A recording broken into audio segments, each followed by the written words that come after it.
What if the world you grew up in is already over? Not with an explosion, not with a formal announcement, but with a silent shift in power. For more than 30 years, one country shaped the global system, but today, alliances are shifting, rivalries are intensifying, and new powers are rising faster than many expected. So here is the real question. Are we witnessing the end of the post-Cold War world order? And if we are, what comes next? Stay with me, because what is happening right now could define the next generation. If you are interested in geopolitics, global strategy, and the forces shaping our future, subscribe to the channel and join this growing community. Now, let us understand what is really happening. After the collapse of the Soviet Union in 1991, the world entered what many called a unipolar moment. The United States became the dominant global superpower. Its military reach was unmatched. Its currency became the backbone of global trade. Its institutions helped shape international rules. For decades, this system appeared stable. But history teaches us something important. No global order lasts forever, and the signs of transition are becoming harder to ignore. What we are seeing now is not just tension, it is structural change. China is no longer just a manufacturing hub. It is now a technological, economic, and military power competing directly with the United States. From artificial intelligence to semiconductor supply chains to strategic infrastructure investments across Africa, Asia, and Latin America, Beijing is expanding its influence.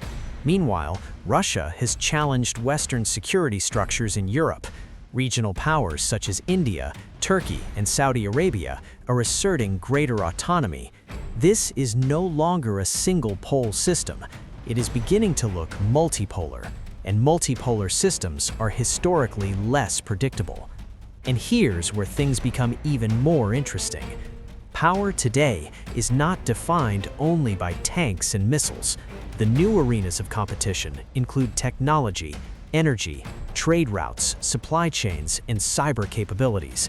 The country that dominates artificial intelligence, rare earth minerals, energy corridors, and digital infrastructure does not just gain advantage, it helps shape the rules of the future.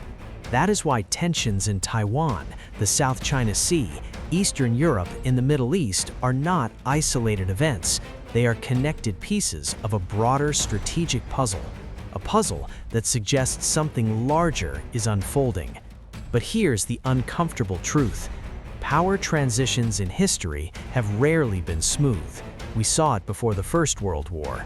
We saw it before the Second World War. History does not repeat itself perfectly, but it does echo.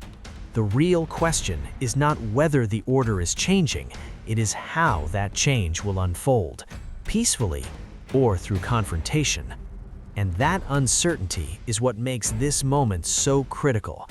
We may not be watching the collapse of the world, but we are very likely witnessing the end of an era. The post-Cold War system is under pressure, and what replaces it will define economics, security, and freedom for decades to come. So let me ask you, are we entering a new world order, or are we simply adjusting the old one? Comment below. Type "new era" if you believe a new global order is forming, or type "rebalance" if you think this is simply a shift within the existing system.